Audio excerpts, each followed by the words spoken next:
Hello and welcome to Center Stage, a series brought to you by theWorkbook, spotlighting the most innovative people and technologies shaping the future of film, television, and also commercials. I'm your host, Trevar Fox. If you've ever watched television, chances are you've seen her work without even knowing it. She started with zero casting experience, landed Molson Breweries as her very first client in 1991, and never looked back. She built Jigsaw Casting from the ground up, alone, and turned it into the most successful commercial casting company in the country. Today, Jigsaw has cast almost 9,000 jobs with brands like McDonald's, Bud Light,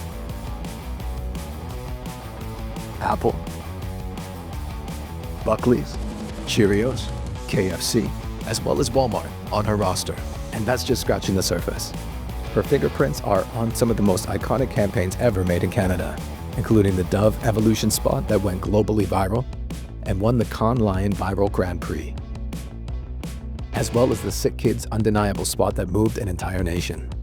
She's CDC, a casting director of Canada, a Cannes Lion winner and nominee, a co-chair of AMI, a champion for actors, a fighter against industry stereotypes, and, in her own words, just living another day in the life of a plus-size supermodel. Today, we're deep diving into the world of commercial casting, what it really takes to book, what casting directors actually see when you walk in the room, and what the future of this industry looks like. So without further ado, please welcome Shasta Lutz. Hi, Shasta. Hello. Hello. Welcome. Thank you so much for coming and hanging out with me today. Thank you for having me, Trevor. It's a pleasure. You started in 1991 with zero casting experience, and you landed Molson Breweries. How did that come to be, and what did that early success teach you about taking risks? So I was like, I think 20 or something, 21 maybe. And a friend of mine had asked if I could tend bar, and it was like $150. And like for me back then, that was great money. Yeah. And I tended bar, and a photographer called me the next day and said, "Hey, you were great. It was like this packed, amazing party. Would you like to help me with a Molson Canadian poster?" And I was like, "Me?" And he's like, "No, not you. People like you." So it's like 1991, and unbeknownst to me, there's like a financial crisis, and there's a bit of a push away from models and more real people, probably because they're cheaper. And I was tasked to finding 30 people to be in a poster. And How did you do that pre-internet? How did you find 30 people? That's a great question. I mean, I always say if you're going to get into casting, definitely be friends with your exes. I just called everybody. And on that bus that day, I think I had like 4 guys that I had dated, their current girlfriends, friends of friends, people who are still in my life today. And it was pretty exciting. And with this little ad, I took it around, got another little ad, and then told people I've been doing this forever, but this was the best example of my work. So definitely the dimples helped. But also just like, I still believe this today. You already have a no without asking. A yes would be a pleasant surprise. The worst thing somebody would be like is, "I've got somebody else," and I mean, certainly when I started, there were other prominent casting people. Wow. And then I don't think I had like a plan for at least 6 months or so when I'd done maybe 4 jobs. And then my friend did a business outline of what casting could look like, and she used me as an example, and that was the start of my business. That's incredible. What an amazing start. It's meant to be, clearly. Yeah, And I think it was. Yeah, I mean, I didn't even know what casting was. it just So fell in your lap like that. yeah, and then I mean, this is back in the days of like little Polaroids. So I'd bring my little Polaroid camera and take like a little picture of everybody and kind of build books and go and see people. And that song, "Shake It Like a Polaroid Picture," you should never shake a Polaroid. That's actually terrible advice, Andre That's 3000. terrible advice. Terrible advice, Andre. Don't ever say it. Don't ever do that. Yeah. Wow. Yeah, that's cool. So you built Jigsaw from scratch, completely solo. What's something about running a casting company that people in the industry might underestimate?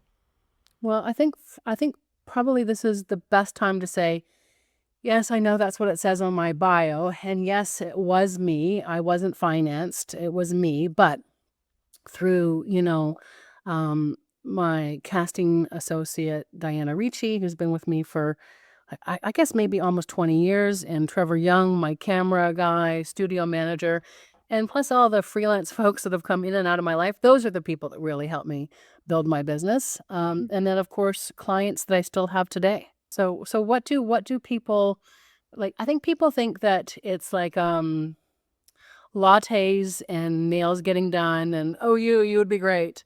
But there's the business side of casting, which is really a lot of paperwork, a lot of administrative work, a lot of people telling people that they didn't get a job, Yeah. negotiating budgets. It is, I think, as an entrepreneur, I think that you work harder than you would if you work 9 to 5 somewhere. People seem to think that I'm available 24/7. And that's certainly the impression that you have to give people. But I can tell you, you would not last 35 years if you were just working all the time. I have a business specifically, so it has kind of business hours. And if somebody needs me after hours, I'm available. But you have to try and have a life, or the burnout would be huge. Are you getting vacation time in? Are you taking the time to Yeah. go places? Are you? I am. I tend to travel at Christmas time, where it's like the most amount of time off, and then Diana will pick up the slack. So I've had some really great holidays, but I miss a lot of things too. My friends would say I miss a lot of things, or have over the years.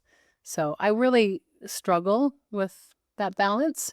And then also, you don't want to say no, but sometimes you just have to, Yeah, because no today means that you can probably, have a longer career. absolutely. You got to be careful with the yeses, because yes is fully in. Right. You don't want to commit to things that you don't have the energy for, or you're going to be Yeah, swamped with. yeah, or just terrible jobs, So, Mm. and sometimes you take on a job and you're like, this is going to be gritty, but like you're in for a penny, in for a pound. But if it's going to happen over the May 2 for a long weekend, my husband is really important to me. So that's where I'd rather be. Mm. So you've described your job as looking for the undiscovered, looking in dark corners, looking for the next big thing. Are there any things that an actor does wrong that makes him impossible to discover? Well, I think that the article that you pulled that from, which by the way, really great little breadcrumbs that you found. Thank you for doing your research so well. Appreciate that. Yeah. Very impressive. Oh.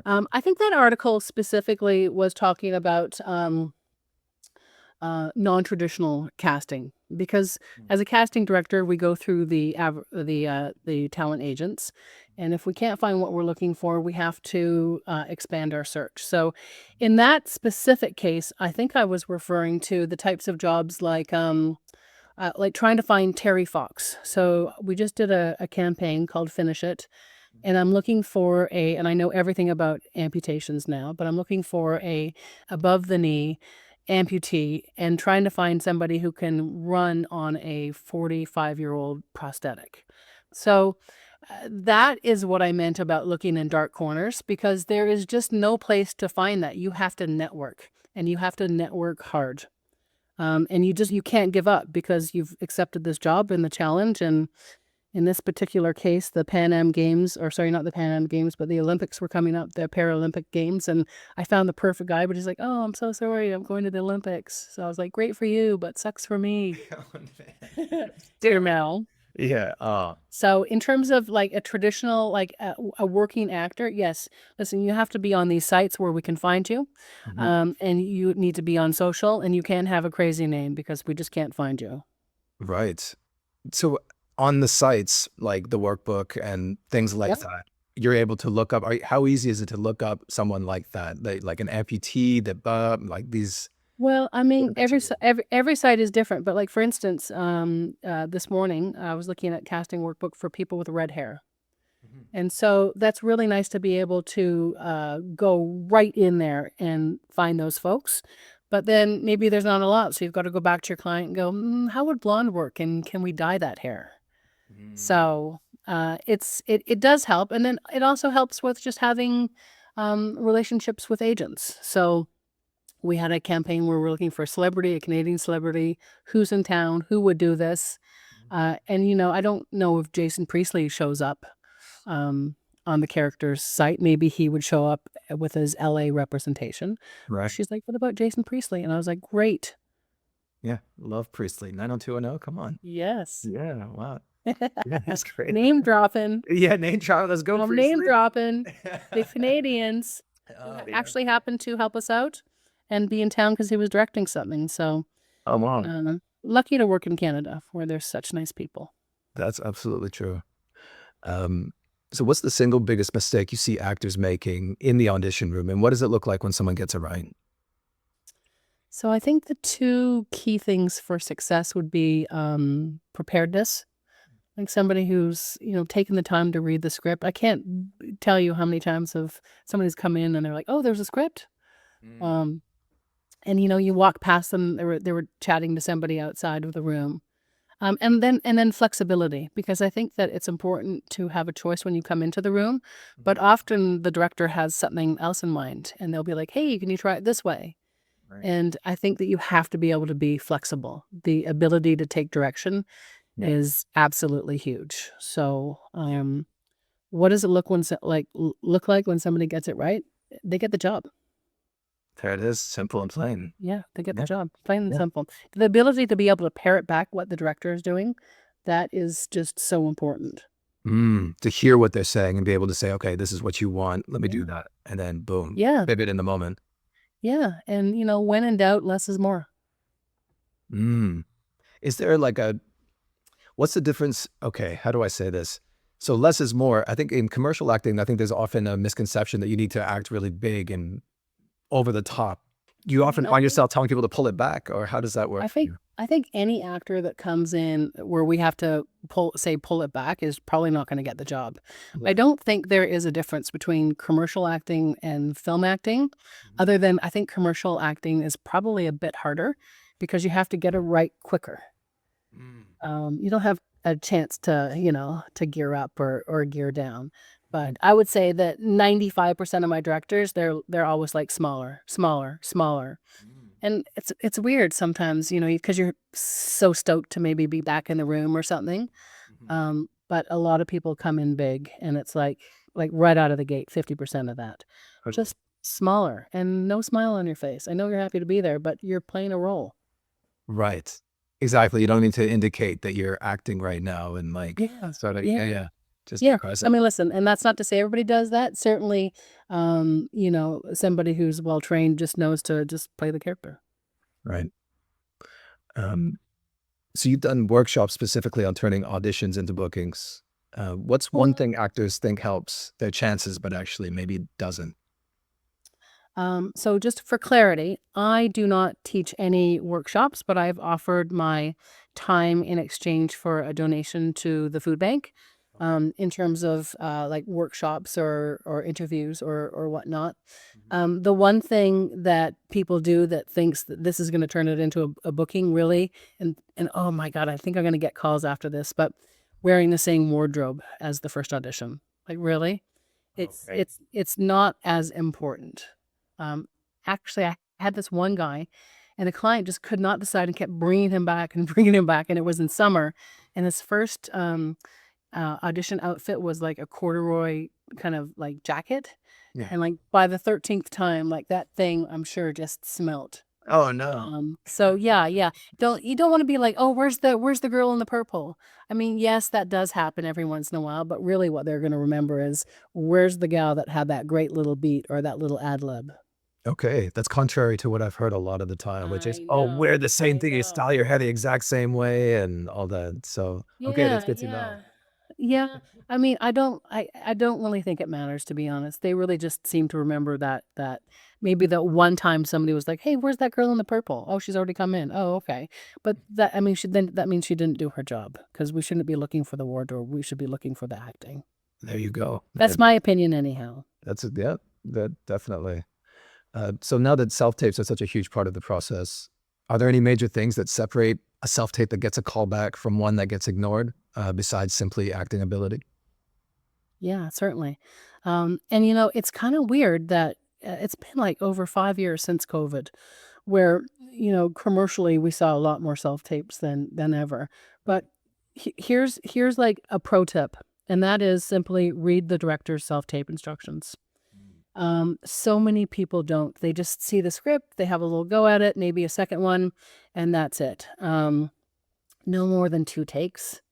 For God's sake, do not shoot it in anything other than landscape. And, you know, if you're looking at auditions, you want to be somewhat close to the camera. A lot of times they're just, I'm sure they were great, but they're too far away and we just don't push them through. So we vet, I think there's a big question like, does casting look at all the tapes? I'm like, if they show up on time before the deadline, absolutely we do. This is what we do.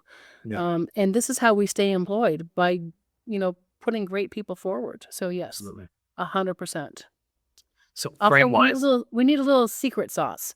Like if you just do exactly what's there, then it's kind of boring after 30. So just throw something else in there, just a different way to do it. okay, no more than 2 takes though.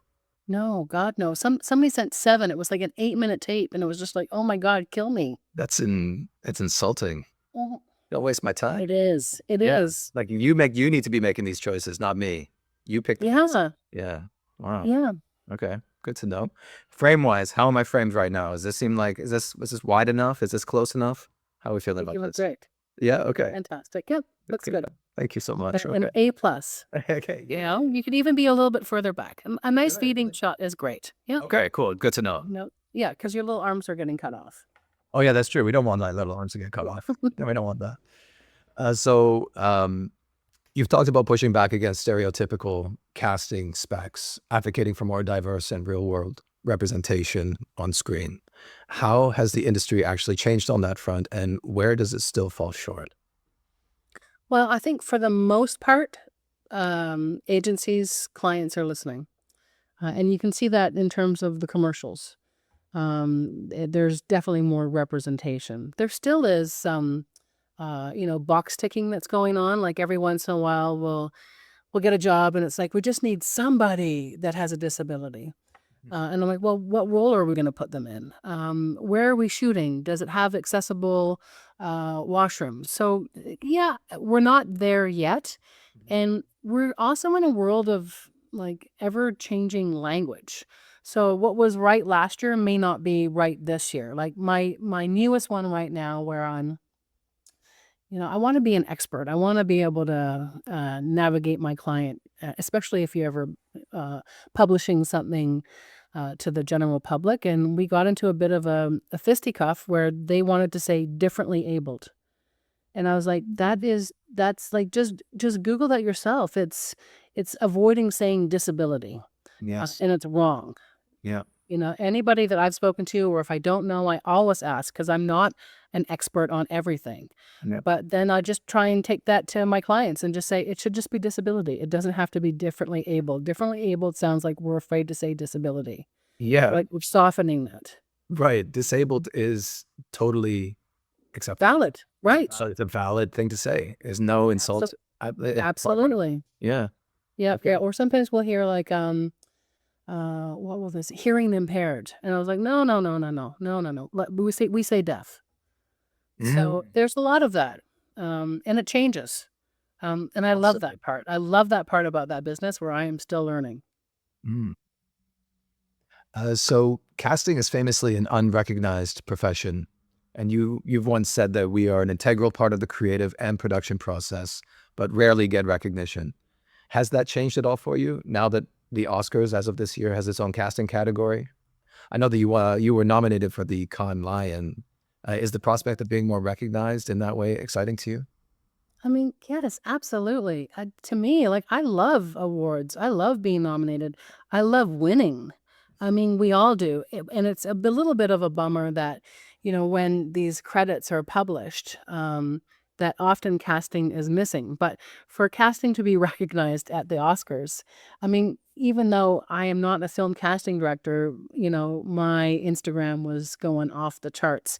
And somebody had said that casting was the invisible architect of, a film or a commercial. And I just thought that was amazing. I love that. I want to claim that for my own. And my legacy project is to make sure that casting is credited.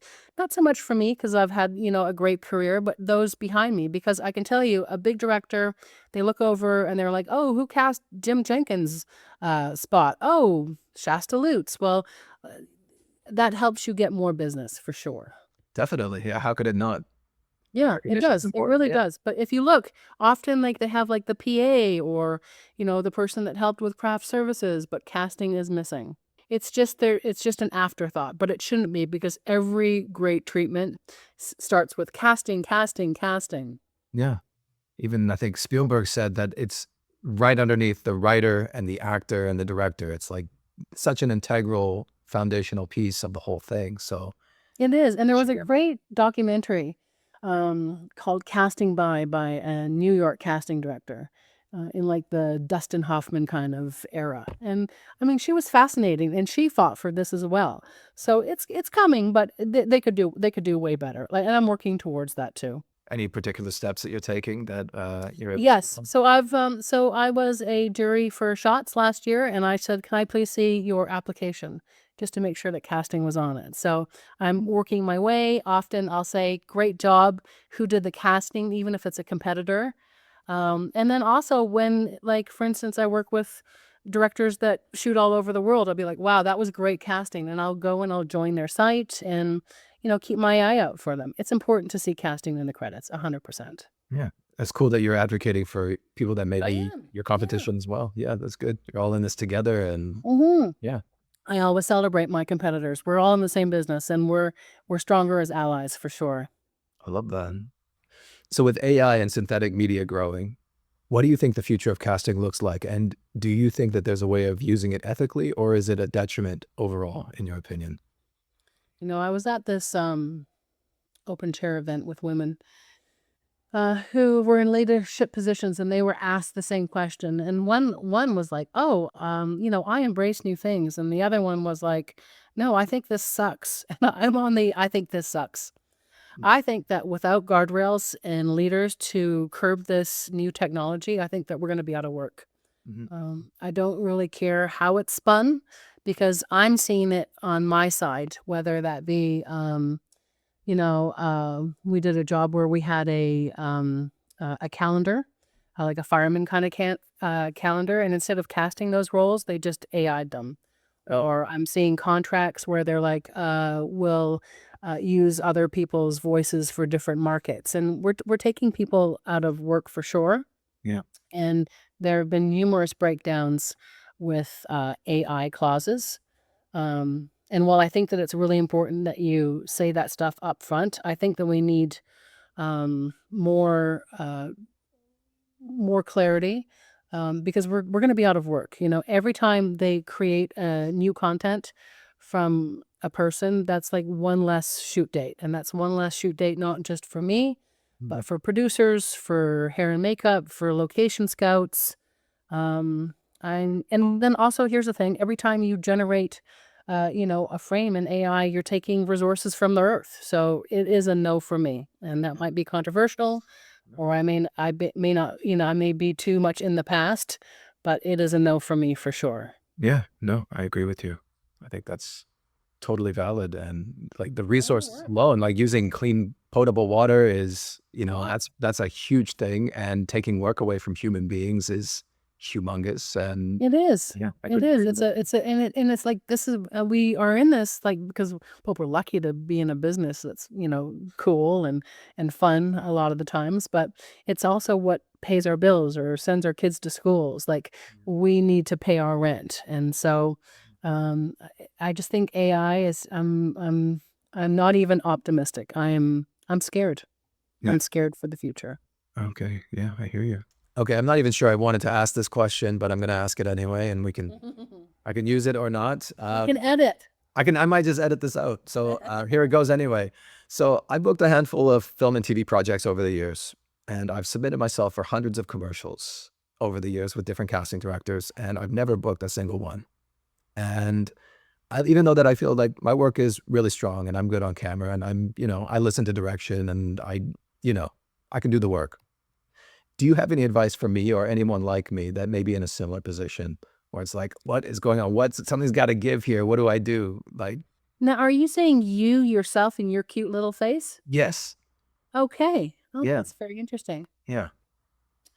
Because when I was reading this, I thought, oh, this just might be kind of like a question. No, it's a real. I'm If like, this you're, is why I'm like, I don't know if I want to even put myself out there like yeah, that. yeah, But it's like yeah, this is straight facts, and I think yeah. this might be valuable to somebody watching because I'm like, Um, yeah, I'm like, oh, I'm definitely gonna get this one. Oh, that was great work. Let's like, oh, I can't wait to hear back from my agent about this, and it's just like crickets. So okay. what? So here's my kind of like my top line answer, and that is that if these auditions were as strong as you say they are, you would be working. Okay, If you're not getting a callback, there is an issue. okay, So if you're getting callbacks and you're not getting the job, then it's going to be for a couple of different reasons. And that is, this is the best one I always use. I'm like, um, you are too handsome, or you are too young, or you are too tall or too short. Commercials, I think that's really tough because, you've got your cast, and then they're like, oh, let's go with two sisters instead of two brothers, and then that person's out even though they did a great job.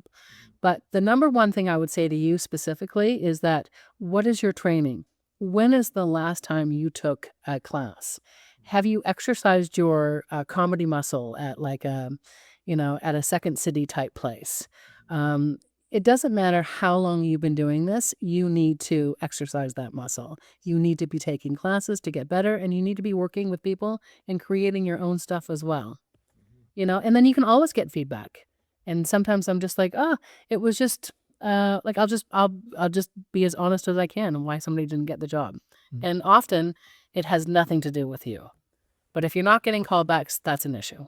yeah, okay, that's good to know. The truth. That's yeah. No, hey, that's hitting. I appreciate that. Thank you for that. How often does the actor who booked look totally different from what the brief said, and what does that tell us about specs? Well, I think it's the most exciting thing about casting. Um, whether it's like a wild card or just casting a bit beyond what you're looking for. And like for me, it all started with probably because I don't know, maybe I was stupid because I just got these specs and it said like 10 construction guys for like a quick serve restaurant. And I was like, 10? Like, where's the cute girl with the flag? Or couldn't a woman be like a foreman or something? So I just threw some ladies in and they picked them. And then when we talked about it afterwards, they just honestly said, well, we just didn't even really think about it. So I feel like as a casting director, it is our job to push. And you don't always win. Um, and I think wild carding is really fun as well, where you just maybe grab somebody a little off spec and throw them in. We do like a fresh face on our Instagram, and a lot of those people are people that we pick, and then they get the job right away because something about them shone, but they were not exactly on spec. Mm. Do You you have find to yourself try to kind of be open. okay? Do you find Nobody yourself really knows what they want until they see it. right? That's sort of the thing. So it's like throwing wild cards is kind of cool because then they can be like, oh my god, we didn't Yeah. consider that. Yeah, well, this job that we just did, I was just limited by the number of tall, slim guys like that were over 6'3", so I just threw in a really short guy and they picked him. I don't know why, but they did. So, There you and go. that's casting, and that's the best part about it. That's showbiz, Yeah. baby. But hey, listen, I didn't just give them only short guys. I gave them what they wanted, but then threw Yes. in 10% of, well, this guy's such a good actor. Maybe it would be different. And sometimes they don't pick it. Sometimes it fails miserably. Or somebody actually called me and said, Shasta, now you know that girl didn't have any arms. And I'm like, I know, but when I did it before for Kellogg's, they picked her. So there you go. There you go. You can't throw all people with no arms or no all short people, No, but you gotta they give gotta them what pick they their want with a jobs. little extra little here. Like, what about this? Exactly. Right? Exactly. She was a great actor. Yeah, as long as the work is great. Yeah. Is there such a thing as being too polished in a commercial audition, like over rehearsed energy that perhaps reads as fake on camera, in your opinion? That is such a good question. Really, honestly, Trevor. Thank you. Yes, absolutely. And one of the problems is that if you're over rehearsed or you really know the material so well, and maybe you're not as experienced, it's like when you're doing that scene, it's almost like you're anticipating say if you're doing a scene with a coworker, Mm. because you know it so well, you know what they're going to say. And so part of the acting part is like to be like surprised that somebody said that, or Yes. likes this product, or did something stupid. Right. So I had said, I think so. Acting is natural. Often you're so prepared that you're anticipating the scene, and what comes next is not exactly what we're looking for. If you know what's happening, well, you'll have to change that around. But Yeah. yeah, you can be too over rehearsed, 100%. Yeah. It's like children actors you see sometimes mouthing the words of the other actor. Like, it's kind of like, Yeah, yeah, I you're like, mean, no, you're just, yeah, it's not in the moment. yeah, like when you say these words, it's like it's like you're saying them for the first time, even if it's like the fifth take. Yes. You know, Yeah. Even if so they Kubrick is your should, director, even if you yeah, got they should be 100 fresh. takes, yeah, you got to be fresh. Yeah, yeah, they should be fresh. But if you know what the other person's saying, then you're not reacting to what they're saying. No. A lot of people, like, the hardest stuff to do is the smallest. Or like just say I'm talking and you're reacting to what I'm saying, is people kind of want to act, but the small stuff is the hardest stuff. Why is that always the case? The one-liners where you're not really doing as much. It's like, because there's, I guess, so many different ways of playing certain things. Like the smaller stuff, there's so many choices you can make, Yeah, perhaps. So yeah, I always find and that more difficult than like yeah, a and even going full back pitch. to the question about self tapes, or what's harder, commercials versus film, is that you kind of just have kind of one little shot at it. Mm. Um, so it's Right. definitely harder. It is. I can attest to that. How much does wardrobe actually matter? I know you touched on the fact that you don't need to wear the same article of clothing. You don't need to wear the same purple shirt every single time you get a call back. But say you're going out for a doctor role and someone comes in with like doctor scrubs and they've got like the stethoscope and it's like, okay, like this is now Halloween. Is this silly, or do you prefer someone just kind of indicate? No, no, no. I mean, listen, I think subtly looking like the part is really smart. So a great choice for a doctor would be, looking smart with some glasses and maybe like a white button down or something like that. But Sure. certainly, like, when you're coming in as a mom and you're wearing like a crop top, Yeah. I don't think it helps, because sometimes the clients just don't have imagination. Right. They need to be able to visualize it, and you need just a little assistance in that regard is help can go a long way, basically. Yeah, yeah. I think just subtle little cues. Yeah. Subtle cues. Don't go ham Hmm. with the No, good doctor God, no. No, stuff. and no props. No props. No props. Yeah. Okay. You heard that? You heard it here first, folks. No No props. props. Yeah. Okay.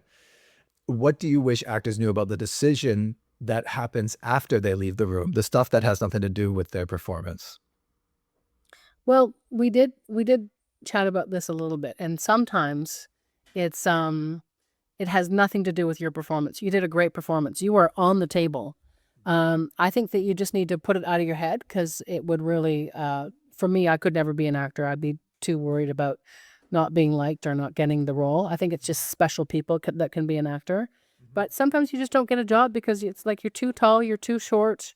We already have two guys, or right in the middle of it. They're like, you know what? Wouldn't it be great if there was just one customer? And then that role is lost. Yeah. So there's just absolutely nothing you can do. That is the roll of the dice in commercials.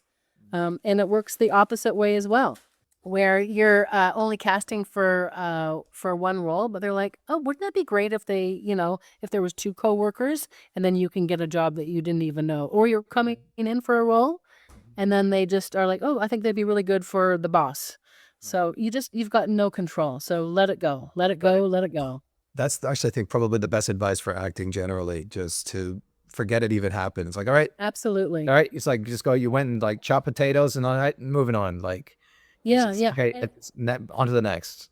Don't and it's dwell not on it. even my advice. It's stuff that I've stolen from other actors, where I'm like, how do you do it? How do you do this?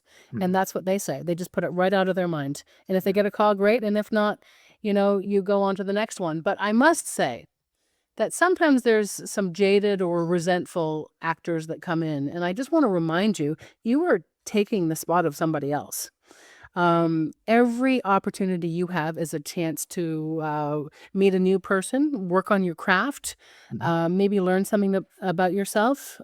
So y- please just be happy to be called in, because I can assure you that there's like 600 people, and out of those folks, you're one of 35. Wow. Yeah, there it is. Advertising has obviously changed a lot over the years in response to people being more hyper aware of being advertised to. How has this changed the style of commercial that you've been a part of over the years, including the scripts and style of acting? I mean, I don't know if I can best answer that because I don't I don't know. I mean, to me, commercials are commercials. They sell products. I mean, I would say one thing that I've seen in terms of like style change is I think this would be a really good time to talk about union versus non-union. And so I think that, creatives need to be clever to get people's attention. You have to have great, the comedy spots seem to be the ones that certainly catch people's attention and that are shared online. But union versus non-union. As I came up, 75% of my business was union and 25% was non-union. And now it has completely 360'd. Um, and I think that when you're creating these spots, the very best actors would be union actors, but they are not getting the opportunities that they deserve. And sometimes they're coming in and they're dusty. And I think that this would be my second concern to AI, is that we're in this precarious place where these union actors are leaving the business because of the lack of work. And that's really concerning because if casting is the invisible architect to these productions, actors are so important to elevate these characters. And so I would just, if anybody out there is watching, just union actors are the best. And there's a place for them, and there's a place for non-union actors as well to get experience. But I really wish that more opportunities, more clients would spend the money to elevate their creative. I have a couple of wildcard questions here, since we have a few minutes. Your very first Zoom casting call during COVID, Zoom auto-generated your screen name from your initials. What came up on screen for everyone to see? Well, it said sluts. And I mean, it took me back to grade 8 when the teacher put your first initial and then your last name, and that was tragic and rocked me. And I don't even know if it generated. I might have just done it as well, because before we kind of changed things in COVID, we used to use Google Meets. And so I don't even think I thought about it. I just thought you put everybody's name in and it came up as sluts. And I mean, I'm still laughing about it now, but at first I was like, oh man. Oh, Mostly I just laughed because I've got a sense of humor, and my clients laughed as well. oh, that's good. You're able to laugh it off. Oh yeah, for sure. Yeah. I mean, at first I was like, oh God, but then I just, Trevor, how do I change this? Like, Yeah, right. This yeah. can be initially mortifying. You suddenly in grade 7 It, again or something. it was, but mostly only because it took me back to grade 8. Yeah. So, my 50-year-old self was just like, oh my God, that's hilarious. Yeah. But slightly embarrassing. So Slightly. everybody had a kick out of it. So That's good. Speaking of that same Zoom era, an actor signed into your virtual waiting room as Sugar Dick Daddy and yeah. apparently forgot to change his screen name. Did he get the part? Is that I don't think so. okay? That is just so weird. And we're still seeing That's pretty weird creepy. things. That's It's pretty, Sugar Dick Daddy. What? that's I crazy. mean, I could not put that person forward. Whatever you want to do in your personal time, that's fine. But I just don't want my clients to know about it, right? Because, Oh, yeah, no, I'm sure he did not get the part, and it okay, was good. horrifying. And we still talk about that too. Do you? Okay. Learning experience for him as well. Change that immediately. Exactly. Yeah. The Pan Am Games Invade spot featured 788 ranked Ontario athletes. How do you even logistically cast 788 athletes? How long does that even take to do something like that? For me, I just say yes, and then I'm like, oh man, how am I going to do that? Right. So, yes, and then strategy. So, it took about a month. Um, it was more complicated than it even looks because it was 3 levels of government. So, you kind of have your casting in place, but it has to go up 3 levels. I mean, thankfully, this was 2015, and it was one of the funnest jobs I've ever worked with just a great director, Phil Brown. But I also had an incredible agency producer, Barb Gibson. And she really is the person that just kind of keeps pushing and pushing and pushing to get these folks approved. But I can tell you that booking all of these people, I mean, that just took forever. But the best story was I was calling, these top Canadian athletes because we wanted them, to represent Canada. And I was going after Adam Vancouverden, and his people weren't getting back to me. And then he called my office directly, and I was like, I'm so sorry, man. It is too late. And it was just kind of like, you know what? When we call you, please call us back as soon as you can. Yeah. Because it was just too late. We'd already picked like his rival. We couldn't have the two of them. Oh no. Yeah, it was pretty great. It's like, sorry, man, too late. It was like literally 2 weeks after we had cast this. Oh, 2 weeks. Come. Yeah. I was just like, come on, man. He needs new agents. Well, exactly. Yeah, Exactly. they're new reps. If your agent's messing up that bad, they're not doing their job properly. Well, I think they were just like, but I mean, as soon as they heard who was involved, then they're like, we want to do it. But it really, and I did float it to my client. I'm like, hey, do you want? And they're like, no, because I think there was some travel involved. We're fine. So jump on it, people. Yeah. You've talked about receiving scripts where the male character gets a rich backstory, divorced twice, he's in AA, plays basketball on weekends, but the wife's description literally reads just slightly above average, obtainable. Do you think that we're moving towards more fleshed out female characters in an equal way as men? Where do you see that at this point? Well, I think having a female casting director, certainly in that example, helps flesh those out for sure. Because I just add my own stuff in there. I could not put that out. I just add my own things in there because everybody's just like, you want to know what you're coming in for. So I'll just go back through the treatment and grab some things. But it's I've seen casting notices or specs, and I'm just like, God, that just sucks. And so sometimes I just go out on my own. Yeah, you gotta do you. Make sure that people are getting represented properly. Yeah, absolutely. Well, you get a way better audition. You cast the Dove Evolution spot, the one that won the viral Grand Prix at Cannes in 2007. One of only 2 Lions that it won that year. To be honest, I can't remember, but I remember when I was sitting in the Bessies for the very first time, even before Cannes, and I had won this casting award, and I was just like, I mean, for me, Dove was a life-defining career opportunity. I do so much diapers and dog food. It is what I am, the most proud about. And that spot was just so epic. But you never know that something's going to be a sensation. And then it just started just cleaning up. And then the story to this is like a total casting story. You cast and cast, you probably have specs. I mean, it was so long ago, like almost 20 years ago. And I think one of the creatives had a girlfriend who was a model. And I think it was like, oh, I'll see her. And she got the job. So it wasn't like I dug and dug for this. I just saw a whole bunch of people. At the end of the day, my job is I bring the best people forward and the client picks. And we just threw in the creative's girlfriend because she looked great. But then she got the job. Wow. So that's kind of exciting. That's fun. Yeah. And that's and just so random. And I'm sure that changed her life. Oh my God, totally.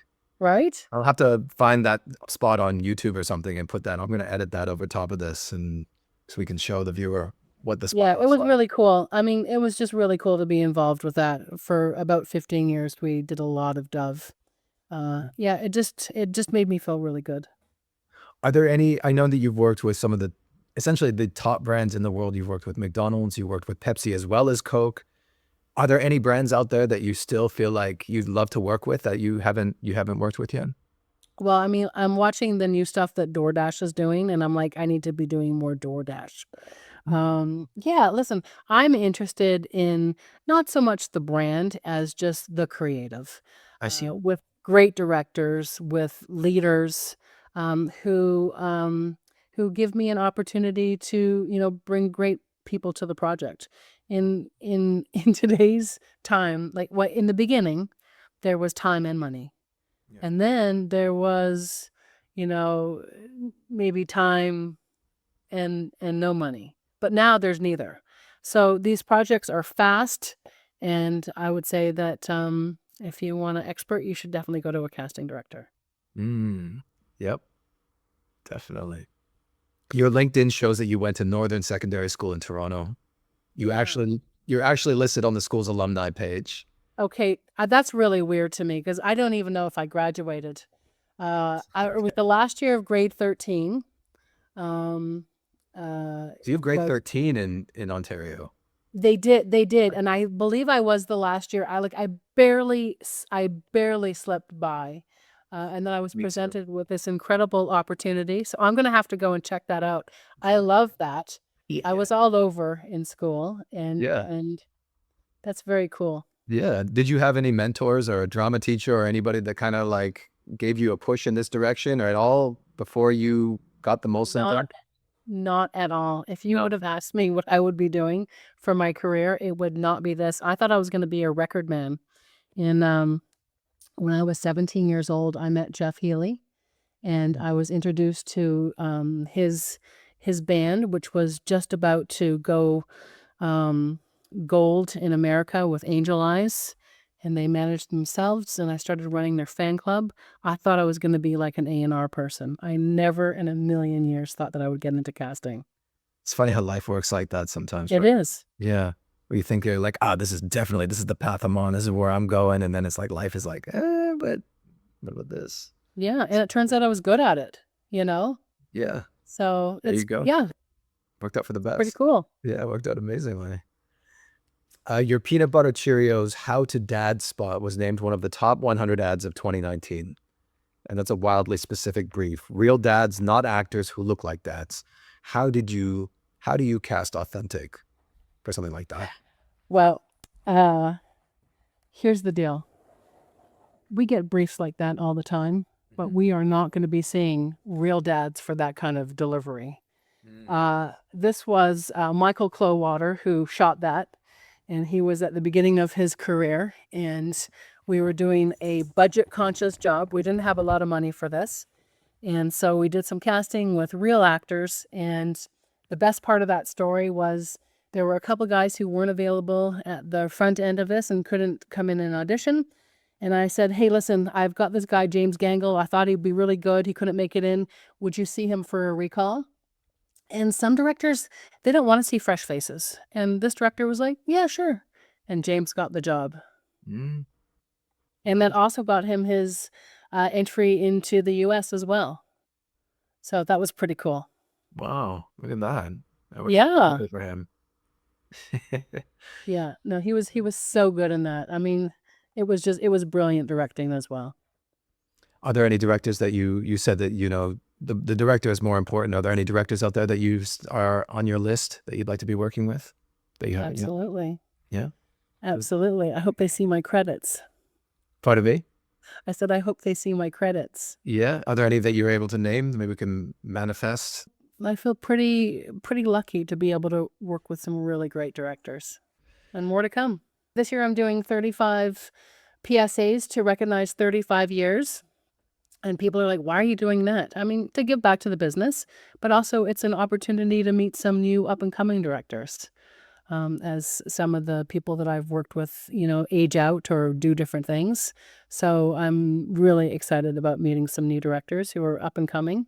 And yeah, I mean, that's where it starts with a relationship. There it is. Nice. Well, I think that's all the time we have for today. Well, thank you so much. Oh my God, thank you for just being so fun to talk to. And oh God, that was so great. I thank you. To everyone out there watching, thank you for tuning in, and we'll catch you on the next episode right here on Center Stage.